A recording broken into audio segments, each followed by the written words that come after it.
Hello, I'm Philip Loicono with TeaPartyHD. As many in the media twist the facts of Arizona's law SB1070, pop artist Lady Gaga joined the chorus of critics blasting Arizona's controversial new immigration law during a sold-out concert at the U.S. Airways Center in Phoenix this weekend. Take a look at what she had to say. I'll tell you what we have to do about SB1070. We have to be active. We have to actively protest. And the nature of the Monster Ball is to actively protest prejudice and injustice and that bullshit that is put on our society as a youth, because you're a superstar no matter who you are or where you come from, and you were born that way. Another pop star's ignorant political opinion. Wake up, America. As our borders and land here in America are occupied by Mexican cartels and pop stars continue to brainwash our tweens, who has the rights to America in Arizona? Who is occupying it and holding it by its strength? Virginia's Attorney General Ken Cuccinelli is ruling in favor and following in the footsteps of Arizona's SB 1070 immigration law. Cuccinelli stated on Friday, "It's my opinion that Virginia law enforcement officers, including conservation officers, may, like Arizona police officers, inquire into the immigration status of persons stopped or arrested. Our land is for the brave and the free. Even today, Governor Brewer states, Americans are not recommended to come to areas in Arizona 80 miles inside the border." Have Americans lost their desire to hold up the Constitution for what it was founded on? U.S. Admiral Mike Mullen, the highest-ranking military officer, on Face the Nation yesterday stated that all options against Iran are on the table, inclusive of the United States' preemptive attack on Iran. Mullen's reasoning for potential attacks is based solely on intelligence linking Iran to the development of nuclear weapons. "I think the military options have been on the table and remain on the table," said Mullen on Meet the Press on NBC. "It's one of the options that the president has." The military options have been on the table and remain on the table, and certainly in that regard, it's one of the options that the president has. Again, I hope we don't get to that, but it's an important option, and it's one that's well understood. Interestingly, President Barack Obama on ABC's The View just last Thursday did not mention anything about the prospect of locking horns with Iran. The president talked about vacationing with his family, the so-called rose part of his life, and he talked about the flip side. Fun. Well, where do I begin here? The country's gone through a tough stretch since I took office. The oil spill. We've also had 2 wars. We've also had a pandemic, H1N1. But you think what the American people have gone through. So I don't spend a lot of time worrying about me. I spend a lot of time worrying about them. Critics say the message may not resonate as planned. And saying, oh, but enough about me, back to you. I don't think that's going to play well with people who are a little on the fence about him. So the question still remains, at what point would a preemptive attack be appropriate? And what nations would be part of a military against Iran? When asked whether the U.S. military has an attack plan, Mullen said, "We do," while not elaborating.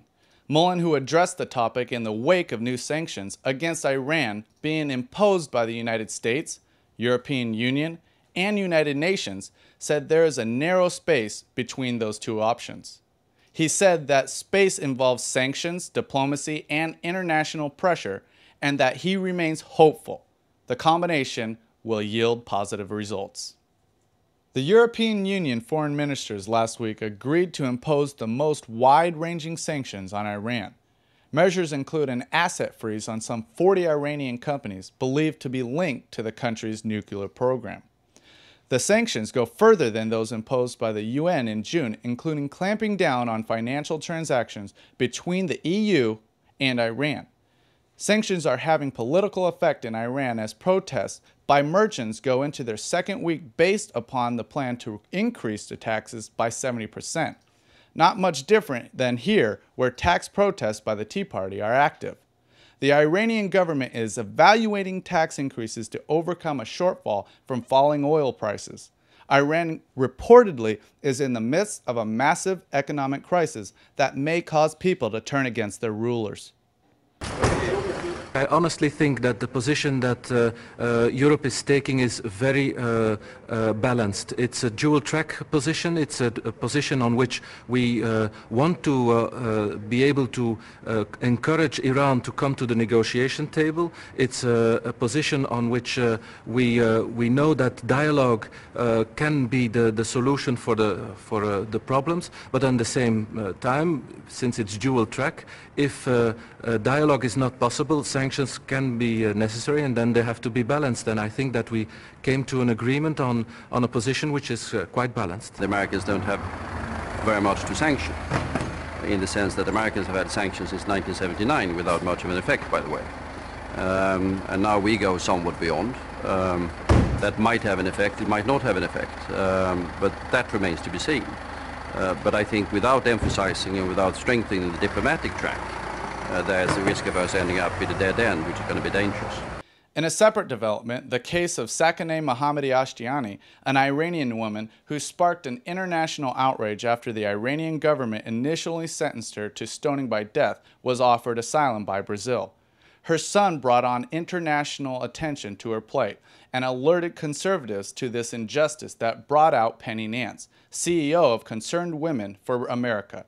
The Brazilian president has called on the Iranian president to allow Sakineh Mohammadi Ashtiani, who is still facing execution, to accept the refugee offer.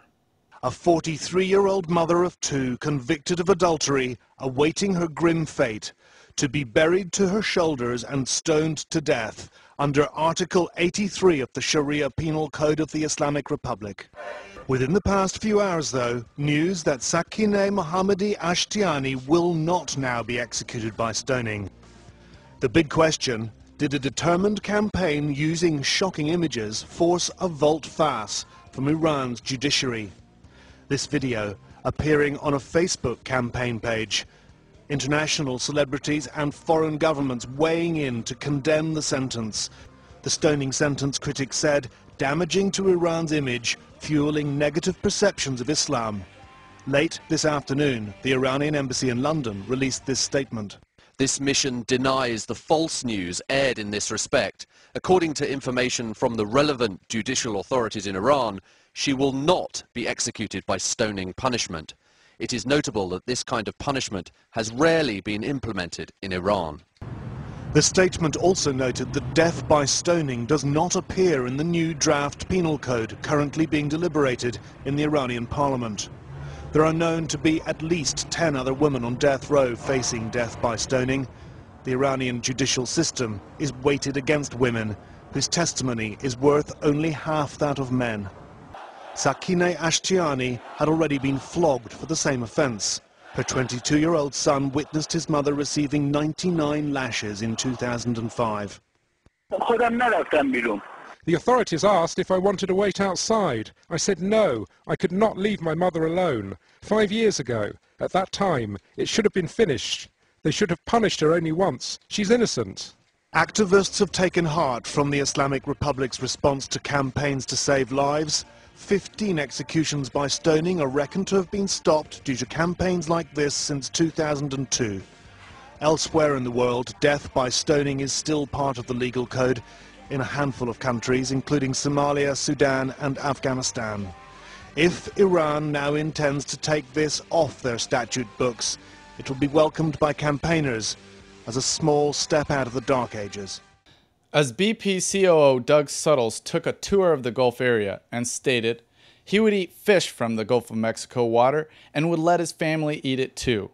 But BP is not talking to award-winning filmmaker Spike Lee as he readies If God Is Willing and A Creek Don't Rise, a new 4-hour documentary on the massive BP oil spill in the Gulf of Mexico, which airs August 23rd and 24th. As Americans in the Gulf's torn region continue, and hopes of checks for unemployed fishermen, oil workers, and more, one of two efforts to seal the ruptured BP oil well could begin as early as Monday night, officials said. BP Chief Operating Officer Doug Suttles spent a good part of the day Sunday out on the water, taking a tour of Gulf marshland and inspecting a stretch of beach about 25 miles south of Venice, Louisiana. Some of the waters in this part of the Gulf reopened to fishing late last week, and some observers have questioned whether the seafood here is really safe. At a press conference after his tour, Suttles said he would eat the seafood coming out of these waters and let his family eat it too.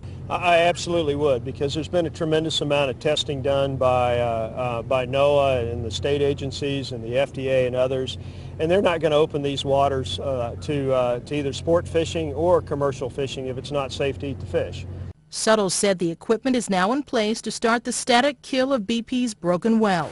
The company plans to start after it gets the go-ahead from the federal government.